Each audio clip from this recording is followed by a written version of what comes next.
Welcome to a brand new episode of the Talk Twenties Podcast. Before we dive into today's episode, please do us a huge favor and hit that subscribe button. It helps us so much. Today, we're joined in the studio by Hannah Holland, founder and managing director of HLD Talent. Hannah launched HLD Talent when she was only 24 and has gone on to make waves in the talent industry, representing names such as DK Barry, Faye Winter, Paige Thorne, Faith Kelly, and the wonderful Sharon Gafka, who you all have seen on Talk 20s before. This episode discusses Hannah's experience of building a hugely successful company in her 20s. Enjoy.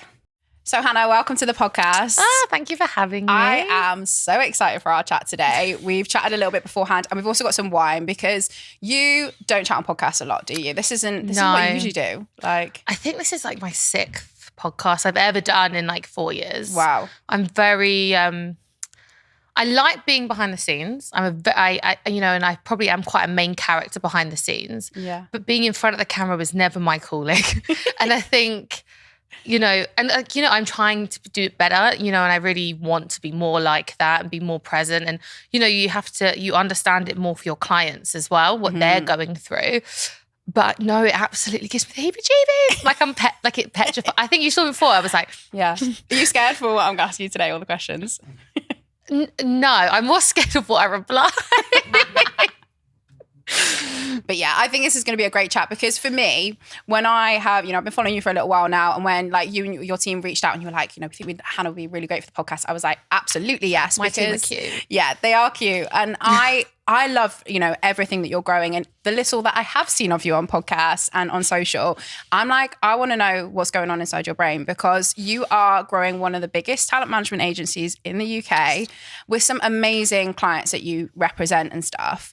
But I think it's super interesting to understand what you've done because how many are in your team now that work across HLD? Like just people who work on salary. Yeah. I think there's 7 or 8. Wow. And then people and freelancers. Well, it's not kind of external people we bring in, my publicist and lawyers, accountants, all that jazz. We're 5, 6, 7 people. Wow. I was looking at when we hired our last talent manager, I think we had 52 applicants because I was looking on LinkedIn. Wow. This for just a talent assistant, which is a very entry level role. Yeah. We had very close to 300 applicants. Wow. And it was painful. And it was an experience. And it was the first time ever I hadn't just done the interviews. So it went through stages. And I thought, wow, we've really hit a level that, it kind of goes through my senior team. And then it went to me right at the end. And I kind of picked between 3 people. Yeah. But that was...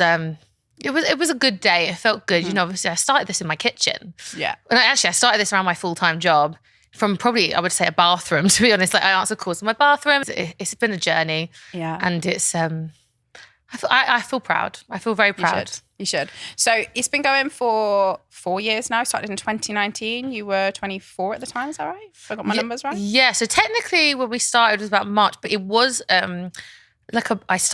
I opened the business, on Companies House in March. Legit, but, yeah. It went legit. But it was kind of more branding and micro-influence. I didn't become, HLD talent or HLD management, as we used to be called, until around April, May. So, it was a big leap. But yeah, 4 years coming up. Soon. Let's not brush over the fact that you're 29 now. No, actually, 28. I'm 29 next month. 29 and I'm holding on month. to that. Honestly, everyone keeps saying next year you're 30. I'm like, I get it. Yeah. I get it. And it's actually a bit of a hard pill to swallow because I was so young when I started. I was 24. Yeah.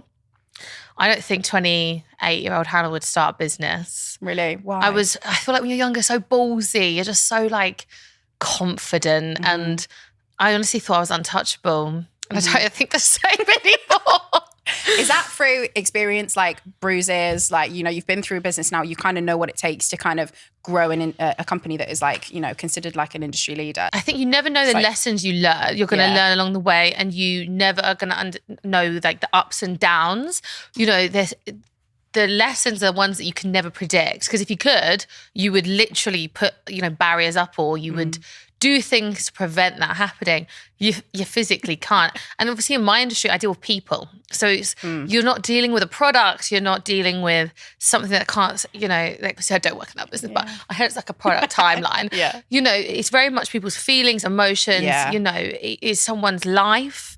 And that is so important. You are you are there, you know, a manager, like for us, for example, like our talents counselors, you know, we've been through every, you know, kind of life event from the moment we take them on. We've watched people grow into people. And, you know, at the same time, you know, you're working towards a strategy. You have to remember, as a talent manager, your goals and ambitions as a career are other people's. Yeah. That is what you do. You don't necessarily have your own personal, like, you don't want to see yourself on a billboard. But one of my big ambitions is to see somebody who I manage on a billboard or working with that company. It's a completely different way of thinking. And you either... And I think that's why you can really see people who want to be behind the scenes or people who don't. Because if you wanted to be, you know, on the Love Island or, you know, be the next big presenter, you could not do this job. It is very, very humbling. Have you had people that started working for you thinking that they would get more of the limelight potentially? Like, no, because I think I can sniff it out from a mile away. Yeah. I'm pretty good at that. And I think that's because I worked for another talent agency. I'm not going to say who it was, but they did end up on Love Island and they were working as like a manager, and you can kind of just tell, you know, it's hard. It's hard if you have your own ambitions and then someone else is living those ambitions on your behalf, kind of. I think for me, what I love about you is kind of a bit of a no bullshit approach to what you do in business. Yeah. I think the people I work with wish that probably wasn't the case. I do just say what's on my mind. I don't have much of a filter. I am learning. I was, like a few years ago, I was very much more defensive. I said like things that just like roll off the tongue, and you just think, I don't even mean that. I'm just saying that because, like, you know, why not? But now I think I very much mean what I say, and I say what I mean. But I think because I've learned lessons along the way, and I also want people to, you know, who join my team, they're younger than me. You know, a lot of like my staff are like 23, 24, 25. I want them to feel like they can be who they want to be, and you can have whatever life you want, and you can have an opinion, and, you know, you can tell me if you think I'm wrong. I don't want people to feel scared of me. I want, like, you know. You don't want yes people. Exactly what you're trying to avoid. Because I'm not a yes girl. I don't want anyone working for me to be a yes man. No way. Yeah. You should be able to say no. Yeah. Not too much though. Do you think, obviously, having that approach in business, it is unusual? Like, you'll meet a lot of people who try and come across like really professional or really like, you know, they'll make sure they, you know, they're careful with their words and things like that. And I probably relate to you more than I do, you know, the professional side of things, because I just, sometimes I look at people and I think, I don't understand how you can put on that such a corporate facade, unless that's you day in, day out. Like, I feel in my comfort when someone speaks to me real. Like, you know, my accountant, you know, the people that I work with in my team, like, I agree. Like, I want them to tell me. To be fair, you never want your accountants to be really real, because, like, I think I was very much raised to be myself, and I think I'm very grateful for that. I've never been told to be quiet. Well, I probably should have been. But, you know, I've always kind of just, you know, been who I want to be. And I think I kind of was speaking to you about this earlier. I think for a long time, I've felt this pressure to be something I'm not, which is very corporate, very much watch what I say, and which is why I don't do a lot of podcasts, because I don't necessarily think I think people expect you to be a certain way, and I am not. You know, I am a bit eccentric, and I am unapologetically myself, but I think, especially because I was 24, I was a young woman. You know, you can't be outspoken yet. You have to earn your place in this industry. And I think now I'm not necessarily outspoken. I'm just myself. And like, these are my opinions. You don't have to like it, and you don't have to love me. But, you know, I am who I am. Out of interest, because our listeners would love to know, what made you want to come on the Talk Twenties podcast? It's like the fact that you're quite like fun, and, you know, it's like a business podcast, but different, like but a bit more fun than the usual. You know, you see the usual, and people are like very upset, and it's very, very like, I'm not that person. Yeah. You know, if someone made me cry, I don't think I could just like, I'll be like, no, stop the camera. Like, it's just not me. My friends would describe me as quite strong, and I'm very resilient. So I think I wouldn't want someone to try and even break me down like that. You dropped out of uni initially. I did. Tell us a little bit more about your story then, because I think you also, like, I heard on another podcast that you also like struggled in school as well. Like, you weren't the typical A-star student who maybe people would expect to start, you know, a company like you have. No, I was very naughty. But you know what? The more you hear, I think the more people do expect entrepreneurs to be a bit more out of the box. True. I think, you know, I was naughty at school. I'm not going to pretend I was rainbow and light. I don't think many of my teachers would have nice things to say about me. Did you ever get expelled? Or No, I didn't. Excluded is the word, isn't it? Oh, I got excluded 3 times. Oh, so not expelled, but excluded. Yeah, I got excluded. I got isolated as well. Yeah. Where you get put in a different room from everyone else. Yeah. I was naughty. I acted out. But I'm not going to pinpoint one particular thing. I just was naughty. And, I think my parents got divorced at the time. And, you're a kid. You can't explain how you are like under 18. It's very much... you act on impulse of your emotions, you don't think.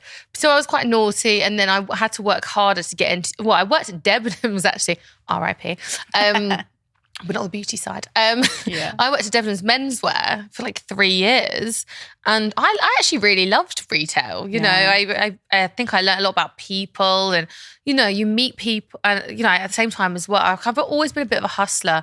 I also worked in a bar at the same time at night. Yeah. I would literally do back to back, like I would never sleep. And I miss being young like that because I can't do that now. I can't even go out past midnight without like feeling very, very unwell. But, I was that person, and I've always been a grafter. And then it was my godmother and my cousin Ella, who actually works at Boohoo Man now, which is very, we all kind of end up in this industry. Yeah. She was going to uni, and they came and saw me in Debenhams, and my godmother was like, I don't know why you're working at Debenhams, that you had so much more. And I was like, I can't. I flopped my A. Like I literally got like 2 years and a D. My mum was like, why did you bother going in? I was like, well, it didn't, mum. That's why I got these grades. So I did my foundation degree at Manchester Met, and then I started 2 years, but I did 2 years there. And I kind of just, I was the first person in 25 years to get like a drop from my placement. And I just never fitted that mold of being told what to do. I really hated it. I've always hated it. And I think quite early on if you're meant to work for someone or not. I don't conform well. If you ask me to do it, I probably won't because you've asked me. You either have it or you don't. I think you can start a business and not be like that, but it's also harder because, I've had to learn to take advice. That's quite a tough one. But, my parents, actually my family, all my family on my dad's side are teachers. No way. So me dropping out was pretty, everyone thought I was doomed. Yeah. And I quit my job to start a business. And I remember the conversations I had with my family members, and they were like, I think my mum was the only one who was really like, yeah, and my boyfriend would really like go for it. It was very much like you don't have a backup plan. There is no evidence you're going to, make money, and no one really understood the influence industry. Yeah. No one knew how much money was in it. I was young. I didn't have that much experience either. So, I took a real deep dive, and bless my grandma. She's really cute. She was like, if it fails, I've got some money for you. I was like, I don't need it, but thank you. Yeah. Have you ever had to call on that grandma? No, obviously I've never not. called on grandma. Yeah. Actually, my grandma is like my rock. I love my grandma. She's like a real support system for me. With the cost of living crisis in the UK, we're all feeling the pinch. That's why we've teamed up with our sponsors, Zopa Bank, to help our listeners understand their finances better. If you're worried about your financial situation, you may want to download the Zopa app and check out their borrowing power tool. It'll give you a clear view of how Zopa see your financial health with a simple 1 to 10 rating, with 10 being that your financial health is in good shape. With this knowledge, you'll have a great understanding of your financial resilience. And if your score's not a 10, it'll give you personalised tips on what you need to do to improve your score over time. Head to your App Store and search Zopa. And I think a lot of people would probably assume that to start a business like you have, that you have to come from certain kind of wealth, certain kind of background in order to do that. But it sounds like with your family being mainly teachers, that was just like, Yeah, my mum founded Race for Life actually, which was part of the team that founded Race for Life. I'm not gonna say she solo did that. Yeah. She was pretty powerful, in charity. She won like Motivator of the Year, and she was like okay, that's really cool. she was a boss. Yeah. And I'm very proud to be my mum's daughter, but charity isn't like the highest paying either. So, No. You very much, I never had money going into this business. Yeah. I had my last month's salary, and I thought, but I had also reminded that I had started this 6 months prior to leaving. Yeah. And I was working with like micro influencers, and I probably got it on my own that I was making about $5,000 a month, like off the the books of, my salary. So I knew I could do it. Yeah. And I knew I could put the hours in. And I thought, if I'm just doing this outside of like, you know, I was like going to like 1, 2 a.m. and then waking up at 6, go to work. That's like 7 or 8. You know if you can do it or not. And I thought if I can do $5,000, you know, I can definitely support myself and I can move forward and go like that. And then, you know, I got my first employee within 3 months of leaving and my first office within 4 months. So, you know, we always kind of moved quicker than I ever anticipated. Yeah. What do you think then for you has been like the secret of your success? Like, how would you look back over 2 years and go, actually, that was a really big telltale signs that we were going to do well? I never had the inkling we were going to do well in terms of in real life. I've always sort of said to anyone and everyone, you know, the only way I will fail is like I will die trying. Yeah. You know, I will always keep going. Like failure isn't really an option for me. Which I always think when people say it, they sound like knobs, but I think it's just like, if I'm being honest, it is a bit of a knob thing to say, but it's kind of, you either, you have to believe in yourself wholeheartedly. You know, you are the business. So I think I always believed I would always put the hours in and I had the dedication and passion. So I always thought I would do well within the business. A lot of mistakes along the way. And there's been times where I thought, fuck, I could go bankrupt, you know, because you know, I was investing a lot. Like I was putting all my money into invest in the business, like the new website, doing shoots for talent, doing all these different things. And people look at on Instagram like, oh my God, your life's so great. I'm like, it costs a lot. Yeah. And, you know, to make your name known in an industry that is so well established, people have been going for 20 odd years. You know, I had to make a bit of a splash. I wish I celebrate the little wins more because I only ever really celebrate the big wins and they would take ages to get there. And like I would kill myself to get there. How do you know what risks to take? Because I think any business owner, you're taking a risk, right? But how do you go, I think it's worth dropping $5,000 on this shoot. I think it's worth spending this much money on a website. I think it's worth this. Like, what is your telltale signs to go, I think this is right? Like, do you have a strategy? Do you have a team that you run it past? Is it gut feel? I bloody wish. I am so impulsive. My personality is just impulse. If I feel like I've got a good idea, I just run with it. Yeah. And I have lost money along the way. Not every idea I've done is good. Now I've built up a team. So for every 50 ideas I have, most of them are absolute rubbish.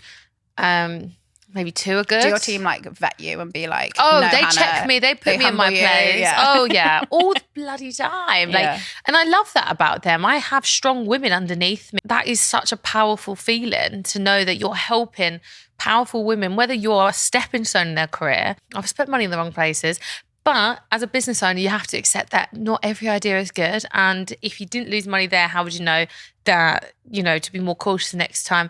No, you don't learn how to run a business. You don't learn what's a good idea and you don't know how people will react to an idea. So you got to kind of go with it, see what happens. And if it works out, great. If it doesn't, it doesn't. You got to pick yourself back up and dust yourself off and realize that actually 1 million people before you have done the same mistake.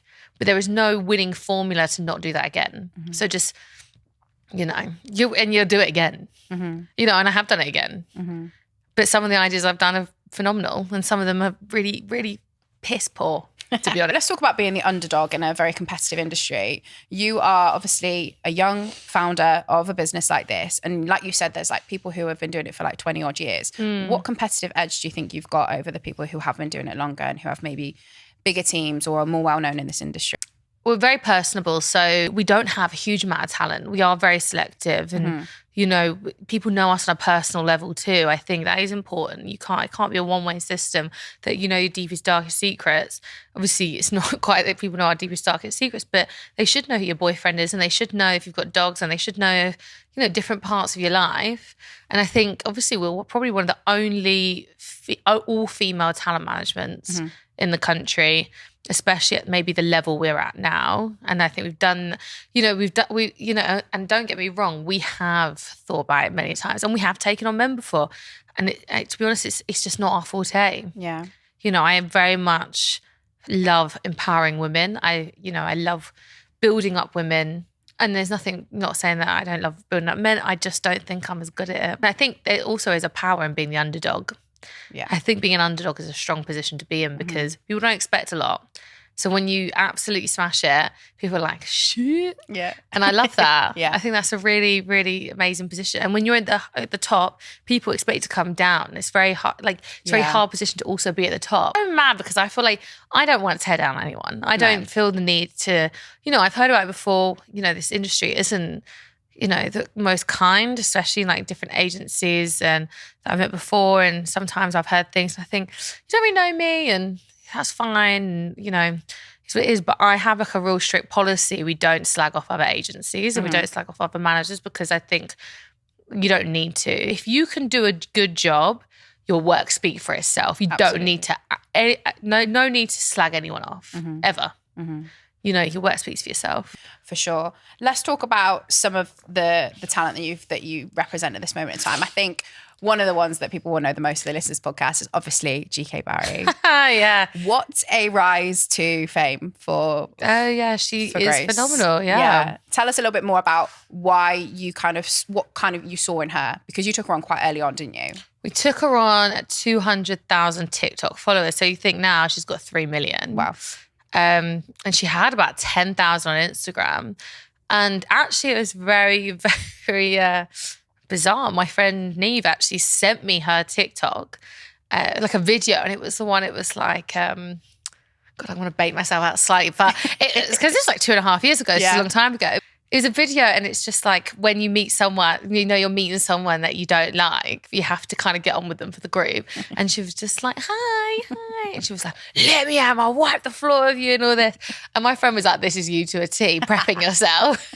I'm like, yeah. Honestly, I was watching all her videos and I was hysterically laughing. Yeah. And then I sent her also to like my friends and I was like, is it me or is this girl like funny? Like she's like different funny. And everyone sort of kind of said the same. So I messaged her off not even off the agency account, actually, off my personal account. And I just said, I'm obsessed with you. I'd love to have a meeting about managing you. But if not, can we be friends? Like it was something really like that. Yeah. And we had our first meeting and we did it like over Zoom. And yeah, which, she kind of took a chance. We were quite small as well at the time. She took a chance on us and I took a chance on her. And I always sort of saw her as, the next like Amelia Dims mixed. Yeah. Like I thought if Alison Hammond and Amelia Dims had a baby, Grace would pop out. And I think that's a really good analogy because I think she kind of is a mixture and she was different. And, at the time, we look back at, TikTok and its evolution, especially at that time, the ones making money, they were doing like, well, it was like, dun, dun, dun, like that, it was like dancing TikTokers and trends. And the only people who'd made a career was like Addison Rae. There wasn't many people. And I remember even trying to convince people to work with Grace because TikTokers, no one could see the return. You couldn't track it at the time. And it was still Instagram heavy. And we've slowly seen the changeover.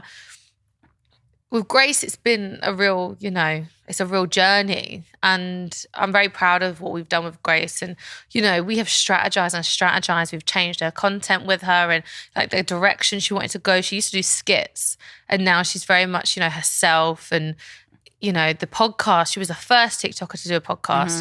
And, it's never left like the top 20 ever. Yeah. She was the first female who's under 25 to go number 1 the first week. She stayed there for 6 weeks. She is a testament also to her hard work. She's probably one of the hardest working women I know, especially as a creator. So, and I think a lot of people think she's like an overnight success. Nope. She did her degree. She did her master's in that time, So...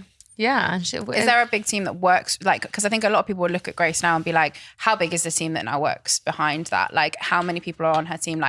Because I think a lot of people look at creators and go, how many things are they posting that's theirs? How much support are they kind of getting? Because there will be some people listening to this who want to be creators and want to follow in Grace's footsteps, maybe. God, I hear it all the time. When I'm on being an influencer, I'm like, I hate that as well. Like, you have to know, you can't just want to be an influencer. You have to know what you want to be. Yeah. If you want to be a stylist, I want to influence people with style. The word influencer gets cheapened by people just saying I want to be an influencer. So true.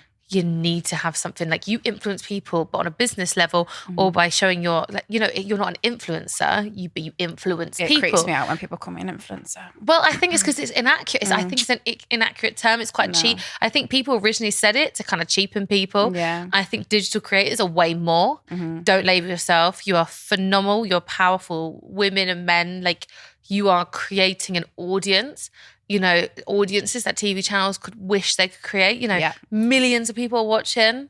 You know, people stop you on the street like bloody Brad Pitt these days. You know, don't underestimate the digital creators. I tell you now, people keep saying, oh, they're going on. No, you're going to see them get bigger and better. Don't underestimate them. Sorry, what was the question actually? I think also what you'll see is digital creators infiltrate every single other part of the media. But they're side men. You can, they've got every kind of aspect. You know, they're going into product. They're obviously in the charts. They're like, you know, boxing. Like you name it. Like they're in it. KSI, like, but they also have like, I think it's side eats and, you know, actually, well, I don't know if you'll kill me for saying this. So the Fellas is who we do Grace's podcast with. The Fellas is founded by Cal Freezy, who's a YouTuber. Hi, Cal.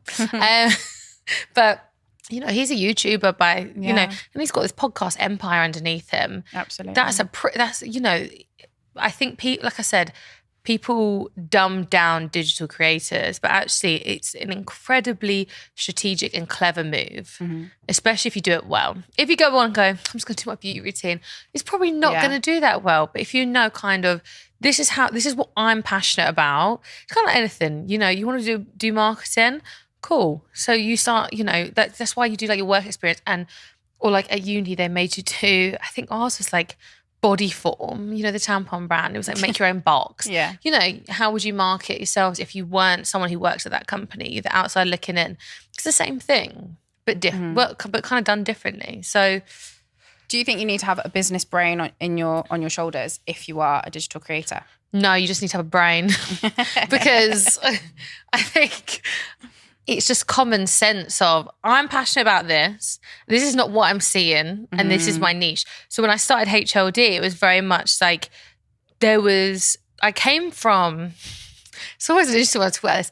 I actually came from like a glamour background. I worked at 66, which is like a nude, it was like its own version of Babe Station.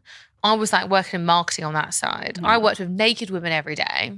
I know everyone is jealous, but you know, and those women were so bloody clever and they were amazing. And I'm still friends with a lot of the girls who worked there and they were in the magazines. It's like, you know, Demi Rose, one of my first clients, she was on the cover of that magazine. You know, Megan Barton Hanson was on the cover and all these different things. And when I started my business, I decided to be a woman because I thought there was not enough people protecting women, you know, and I was very lucky. I worked on a team with men who did protect women, but I had also seen the other side. So when I was kind of doing a little bit of research, and I won't lie, I was 24, I didn't do kind of the research I would do now. Yeah. No one was really doing what I wanted to do. And that's where I feel like I did do well because I infiltrated it at a time where it wasn't oversaturated. You know, if I decided I want to be a TikToker today, I will filter down somewhere. You know, it's getting it in quickly. And, you know, I speak about this a lot to my other talent, like all my talent actually. You know, Instagram was big, it's gone. TikTok was big, like it's big. What is the next platform and how do people infiltrate that early? You know, that we think there was MySpace creators. Was it like Bebo, Pixo? Yeah. What was the one that was like everyone uploaded pictures to and they became really big? Like Tumblr. Oh yeah. You know, there's been an evolution of socials. And I think you're right because the ones that are the biggest success stories are the ones that have been able to adapt their brand to fit in with every single platform that's come up and all use it to the best of their ability, really, isn't it? I think authenticity is also a massive thing. You know, being your 100% yourself online, it's why you see these TikTokers coming up because, yeah, they're funny, but they're not trying to force it. You know, I've had creators, you know, I managed before and I could see it being forced and it didn't work. You know, you can tell, you know, you can tell if that story's been kind of made up. You know, you can't just make something up because it's funny. You're either tragic or you're not, you know. I'm a bit tragic, which is why I feel like I can say it. And anyone who knows I am. Like, the things that happen to me each day, I just think, oh, only me. But I think that's kind of why people love working at HLD, because there is, you know, I always say there's no mistake. It's either a learning. If you do it twice, you know, you've just like you just, you know, come on. Yeah. But, you know, there's no mistakes to be made. You know, I make mistakes every day. We're all part of a learning journey. I think people who don't own their mistakes are people who maybe they should really check themselves a little bit. Let's talk about some of those mistakes then. You led me into that question, Hannah. I did. And also the laugh that came after was like, you know, the guy from The Simpsons, he's like, like that was that. That's what came off me. For you then, if you look back at your 20s and things, obviously the lessons that you learned are things that have helped you in the future, and you probably wouldn't like rub them out or undo them because they obviously taught you a lesson. But what are the biggest things that you thought, I can't even believe that I did that? It's interesting because sometimes at night, you know, like someone can't sleep and you think about the things they're like really embarrassing. I do that quite a lot and I wish I could undo those. But in terms of, I wouldn't say I've made mistakes, but I will say I tried to be a makeup artist once.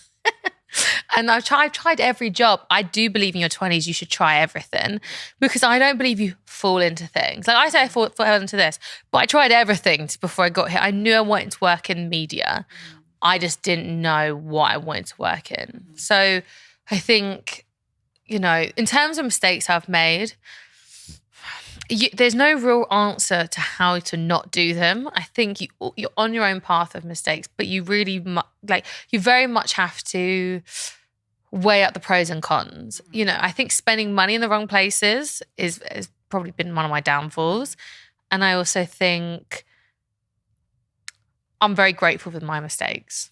You spent money where you regret spending money. What were those kind of things? So actually, I don't think I've ever told anyone this actually, which is I wanted a studio for my talent. I've always wanted that and I started the HLD studios about 2 years ago. I just literally got any studio. Like it didn't make sense. I knew nothing about studios. I knew nothing about photography. I knew nothing about lighting. I spent probably close to 20, 30 grand on studios.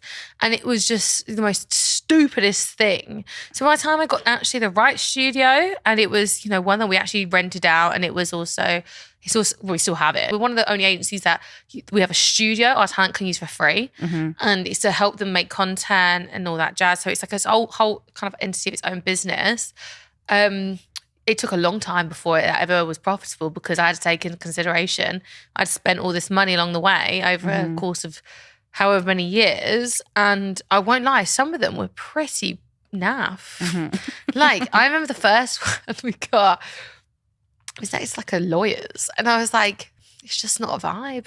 It looked like a lawyer's. No, it was next to a lawyer. Like it was in a building, and it was the lawyers were next to us. We were there, and we played music, and people were like, shh. And we were like, excuse me, what?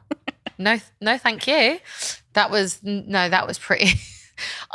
Looking back now, but at the time it was pretty horrific, you know, and I was proud of it. And I think now the bigger we've got, probably the less proud I am, because I'm more critical. I think I'm a very critical person. I beat myself up a lot. On the way here, I was beating myself up about something silly. And my publicist, Lois, she's amazing. She's like, you just sound ridiculous. But I think the difference between good and great is the attention to detail, and I beat myself up over the attention to detail.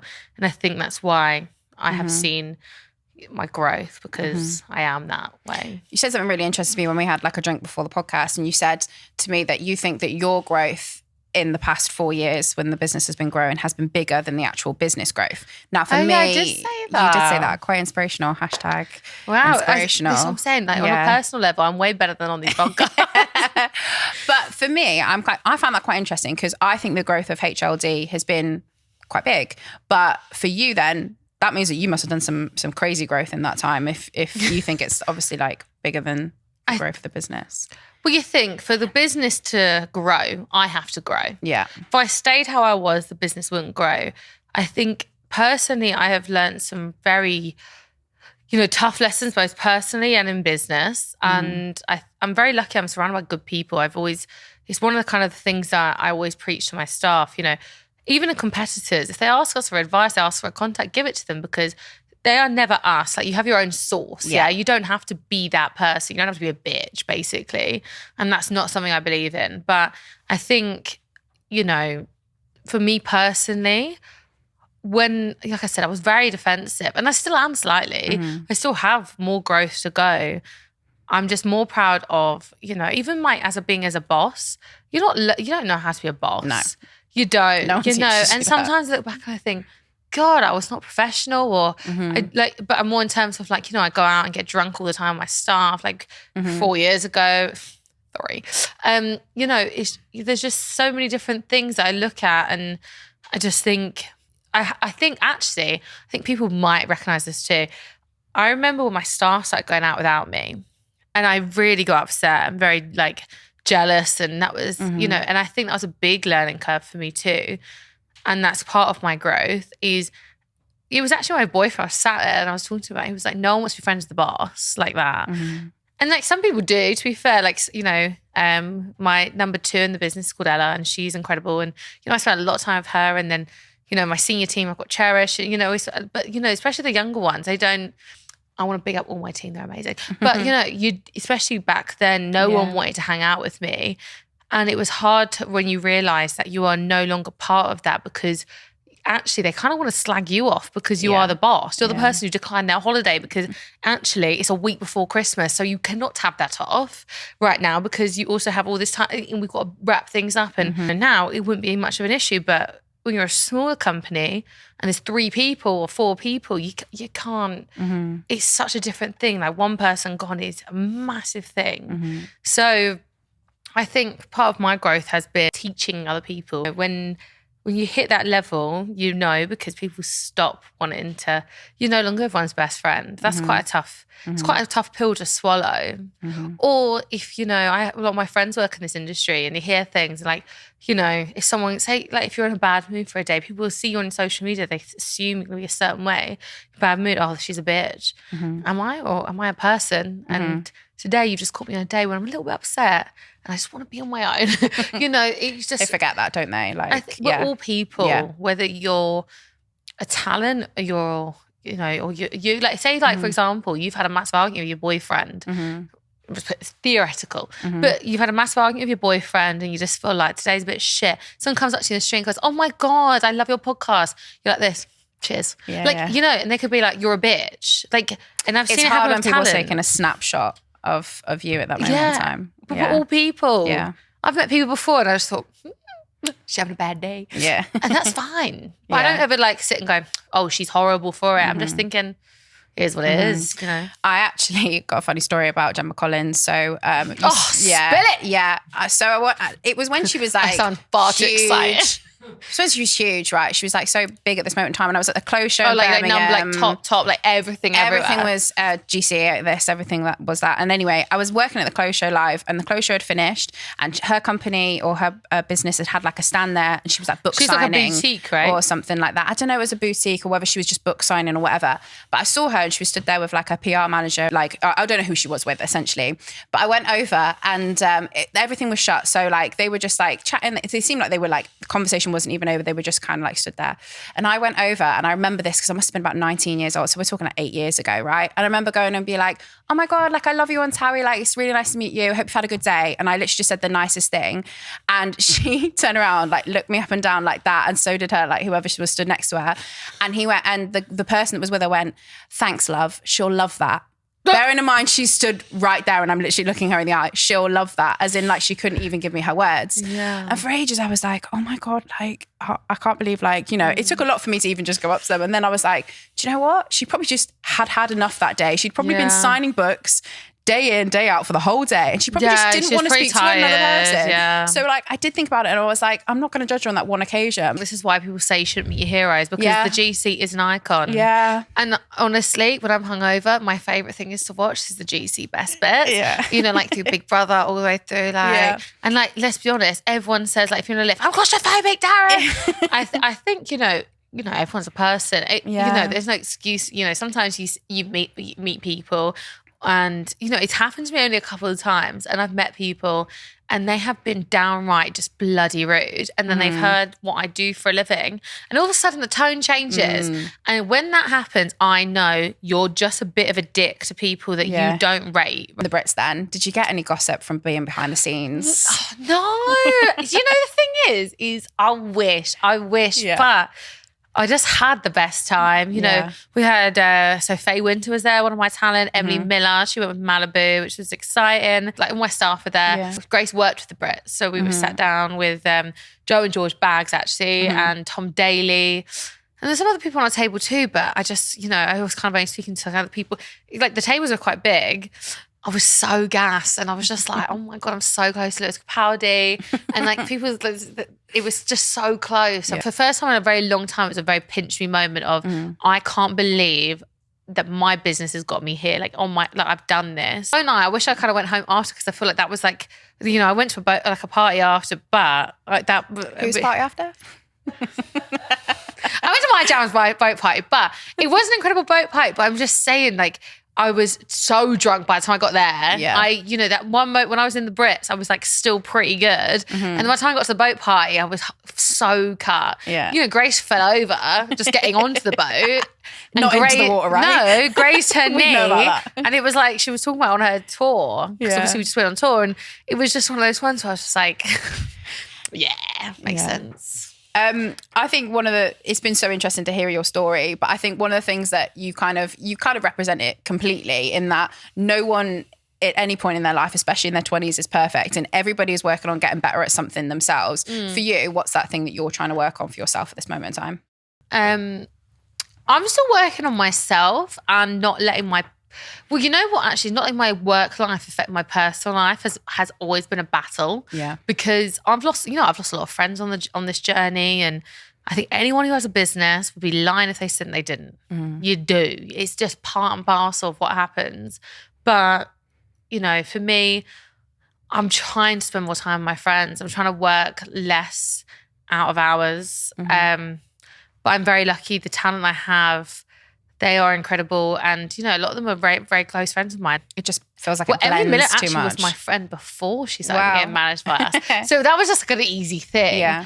But I think for me, it is very much trying to spend more time and you know, being at home, because that, you know, burnout is real, and I think people talk about it, but no one talks about when you're actually going through it. It's like depression. You don't want to do anything. Yeah. You don't want to look at your emails. You don't want to answer the phone, and you don't give a shit. I experienced it only very recently, and it was the first time ever I've actually put my out of office on for a few days, because I actually was like, I can't.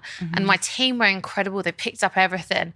But it's like, you know, you get yourself there. Trust me, it takes a lot to pull yourself out. So it is important. And, you know, we need to stop glamorizing. Firstly, being an entrepreneur is not all fun and games. I spend more time upset than I am happy.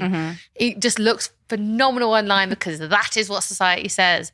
And then secondly, we need to stop pretending that working 14-hour days is normal. It's not. It's hard, and you lose your friends, and yes, you want it a lot, and you can get to the top, but it's fucking lonely at the top. And it's also very, you know, what's the point in having loads of money? You've got no one to spend money with, and you've got no one to celebrate with. There has to be a balance. And I've met people who are very rich who have that balance and have done well, and it's to do with hiring well. So I feel like my best bit of advice is hire well, and you can have a personal life. Because I feel like for me, that has been the biggest blessing. I've hired well, and I've got more of my personal life back. So interesting to hear you say that. And I think, you know, you've been an amazing guest on the podcast. Oh, for me, you know, if I wasn't the host of Talk Twenties Podcast, I would be really tuning into this episode, because for me, this is like one of the things I think it, you know, is so important, is because nobody talks about the realness of starting, you know, something like this in your 20s. Like, you hear that kind of, you know, I got to 6 figures and this overnight. Here's 5 I don't speak about money. I said that to you. Yeah. I said I won't speak about money. Yeah. And I always say to my talent as well, don't speak about money. I think it's tacky. And that's not like discrediting people who do. I just think, especially in an economy like we're in now, I don't think it's kind. You know, you know, people are struggling, and in different ways. And I also think, you know, if you're a creator on the come up, you can't talk about the money you're earning because everyone has a different path and a different stage and a different journey. When you get there, you get there. I think, you know, speaking about money is not the best way to always do it. Sitting there saying, I made 20 million, whatever. It's like, that's great when you get there. But for most of us, you know, that's not, It's not the reality. It's not the reality. And when you do get there, do you talk about the fact that you probably don't have a huge amount of people around you and whatnot? You know, I think that normalizing that is probably, you know, one of the things I really want to teach people. No, for sure. There's been so many gems in this episode, Hannah. Thank you so much for coming on the podcast. It's been amazing to chat to you. But we, you know, from listening to the podcast that we always finish with the same question for every single one of our guests. I don't see it. I have a little wink. I flirted. Love it. I just got a wink from Hannah. I've had a couple of wines and I'm flirting. But for you then, looking back at 20-year-old Hannah, she's in a completely different position to 28, nearly 29-year-old Hannah. She had a different figure too. She was skinny. But for you then, if you could look back at Hannah and she came to you in like ghost form and you could literally give her one piece of advice that would see her through her 20s, what would you tell Hannah? Be authentic, don't change for people, and don't pretend to be someone you're not, because it is the biggest downfall. And I've done that so many times and people haven't liked that person who I am. And every time I've been myself, it's less painful when you're yourself and people don't like you than when you pretend to be someone else. And also, you don't need to buy everything you see. I think that's pretty important. And you can bin stuff. Yeah. I was telling Gabby earlier, I'm a hoarder, actually.